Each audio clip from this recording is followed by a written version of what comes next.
नमस्कार, मैं हूं नवीन शर्मा और एक बार फिर से आप सभी का स्वागत है भौतिक विज्ञान की इस क्लास में। और आज हम बात करने जा रहे हैं एक महत्वपूर्ण विषय के ऊपर, और वो है कि आखिर क्या गुरुत्वाकर्षण बल और विद्युत बल में अंतर है।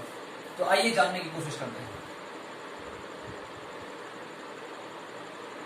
गुरुत्वाकर्षण बल और विद्युत बल।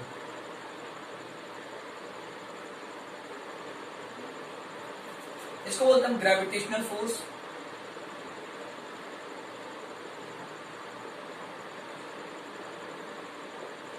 ग्रेविटेशनल फोर्स और इसे बोलते हैं हम इलेक्ट्रोस्टैटिक फोर्स।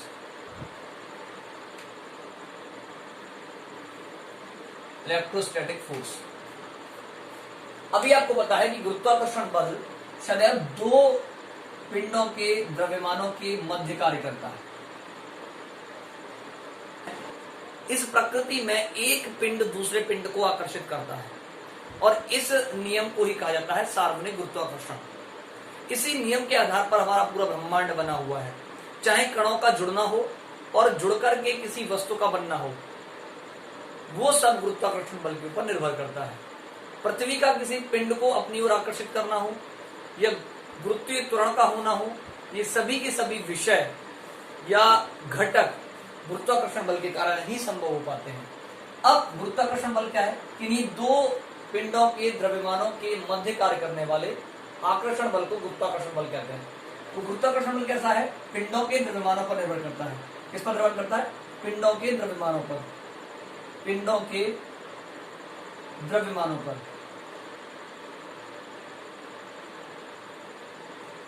पहला।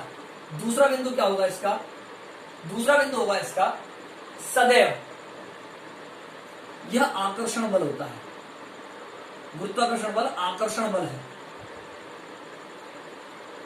गुरुत्वाकर्षण बल सदैव व्युत्क्रम बल नियम का, दूरी के व्युत्क्रम बल नियम का पालन करता है। यानी जैसे जैसे पिंडों के बीच की दूरी बढ़ाएंगे हम, वैसे वैसे आकर्षण बल का मान कम होता जाएगा।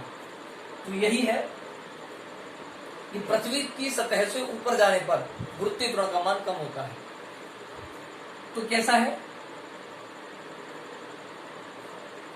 इसको बोलेंगे हम इनवर्स स्क्वायर लॉ को फॉलो करता है। इनवर्स स्क्वायर लॉ का पालन करता है, यानी व्युत्क्रम बल नियम का पालन करता है।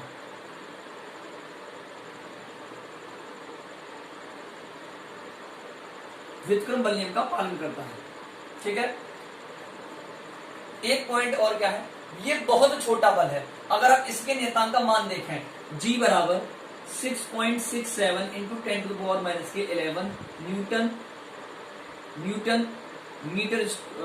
मीटर स्क्वायर पर किलोग्राम स्क्वायर, यानी ये बहुत छोटा बल है।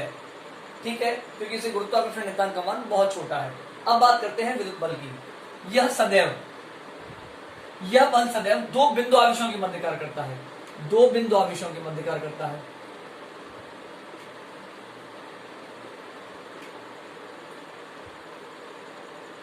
यानी ये होता है आपका F बराबर 1/4 pi epsilon not Q1 Q2 over R square. दूसरा, यह आकर्षण व प्रतिकर्षण दोनों होता है। यह आकर्षण भी होता है और प्रतिकर्षण भी होता है। यह आकर्षण व प्रतिकर्षण दोनों प्रकार का होता है। तीसरे इसकी बात करें, इसकी समानता क्या है? यह भी इनवर्स स्क्वायर लॉ को फॉलो करता है, गुरुत्वाकर्षण बल, और विद्युत बल भी इनवर्स स्क्वायर लॉ को फॉलो करता है। अगर दो आवेशों के बीच की दूरी को बढ़ा दिया जाए तो वहां पर भी बल कम हो जाएगा। ठीक उसी प्रकार से गुरुत्वाकर्षण बल की अगर हम बात करें तो गुरुत्वाकर्षण बल में यदि दो पिंडों के बीच की दूरी को बढ़ा दिया जाए तो वहां पर बल का मान कम हो जाएगा। ठीक उसी प्रकार से यदि विद्युत बल की बात करें तो यहाँ पर अगर आवेशों के मध्य की दूरी को बढ़ा दिया जाए तो वहां पर भी बल का मान कम हो जाएगा। यानी दोनों की दोनों ये बल हैं, ये आपके व्युत्क्रम बल नियम को फॉलो करते हैं। और व्युत्क्रम बल नियम का मैंने आपको ग्राफ बताया था कि दूरी बढ़ने के साथ साथ बल का कम होना ही व्युत्क्रम बल नियम कहलाता है। ठीक है। अब उसके बाद मैंने कहा ये भी व्युत्क्रम बल नियम का पालन करेगा, तो इसके ये दोनों आपके सेम हो गए। उसके बाद बात करते हैं इसके नेक्स्ट टर्म की।